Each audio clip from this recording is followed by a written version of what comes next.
Hi guys, today I'm playing Wing Commander. This is the first in a long-running series of space combat simulations. Later ones made pretty good use of full-motion video and starred real actors like Mark Hamill and Malcolm McDowell, I believe. So this is a pretty complex game for its day. It does feature multiple viewpoints, which are interesting, but the only one that's really practical is the cockpit view. You do have several different weapon systems here. I'll go ahead and select the heat-seeking missile, and I'm going to use autopilot to get to my first nav point. Right, I'm going to select my comm channel here, and go ahead and let my wingman break an attack.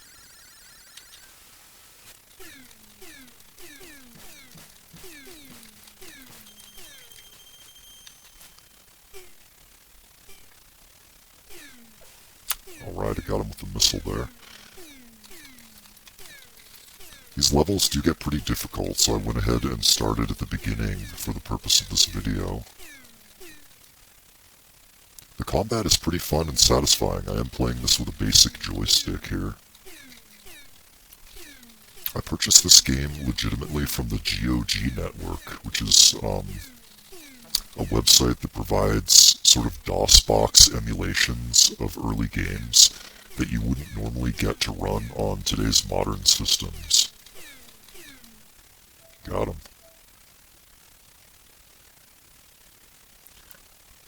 So yeah, the basic formula for this game is go to your nav point, engage a few fighters, use autopilot after you've killed them, then you usually end up going through an asteroid field or something.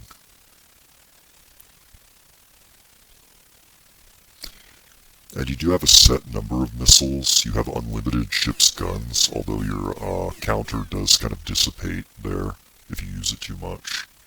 And you have a limited amount of fuel. You can get a little bit more thrust by using your afterburners. You can also speed up and slow down. So this is a really fun game. I'm going through an asteroid field here. Never tell me the odds. I played this on the Sega CD, and I feel like that version is superior to this one just because it has digitized voices, which add a lot to the experience. It just makes it feel a little more cinematic. I did turn the music off for copyright reasons, but I've left the sound effects intact. So what can I say about this game and this series? Well, it's fun to play. I got it on sale for like $2.39 for the first and second games. And I have played 3 and 4 as well, the ones with the real voice acting. And those are pretty good, those are pretty interesting. The graphics were a lot more advanced than this. And during the game, whoa, I just hit an asteroid there. During gameplay, they present you with a lot of choices, kind of like an early version of the Mass Effect system, where someone says something to you and you can choose your response. And depending on that response, they'll either get angry with you or like you or whatever. And it does affect the outcome for the rest of the game. In all of them, you have characters that can actually die and be taken out of the game for good. That's true of this one as well. If your wingman dies, they won't be coming back, and it shows a funeral and everything. Oh, got some more enemies here. Go ahead and tell her to... Oh, she's already attacking. Perfect. It's never a good idea to face these enemy fighters head-on, because some of them are pretty heavily armed and will blast you to bits.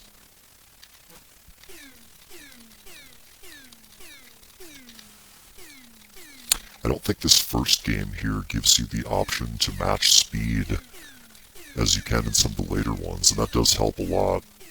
Otherwise, they just kind of fly rings around you, and you do have to watch out for crashing into the enemy ships. Ooh. which I almost did there.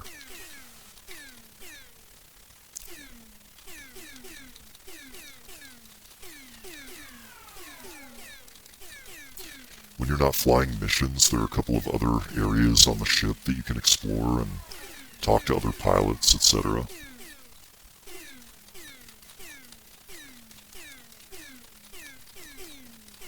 As you can see, my laser is kind of depleted here. Oops, I think I accidentally hit my wingman. They do have a tendency to just fly right in front of you.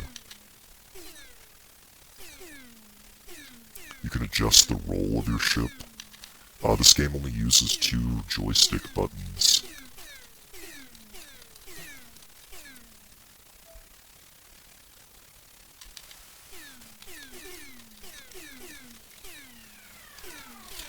And the graphics are pretty primitive by today's standards, but back in the day they were kind of on the cutting edge, I would say.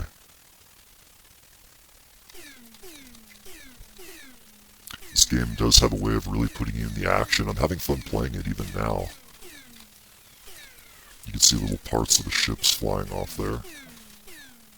Got them. So once all the enemies are dead, you can sort of autopilot out of there.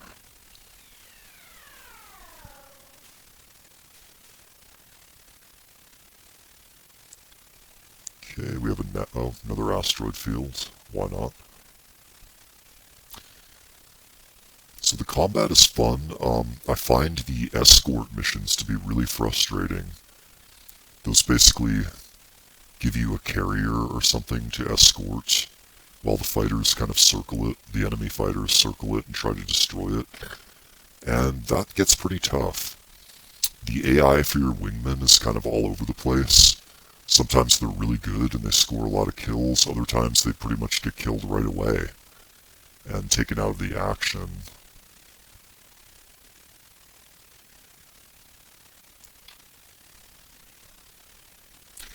And I guess depending on the wingman, sometimes they'll obey you more than others. Excuse me. There's a young pilot named Maniac who kind of goes off on his own.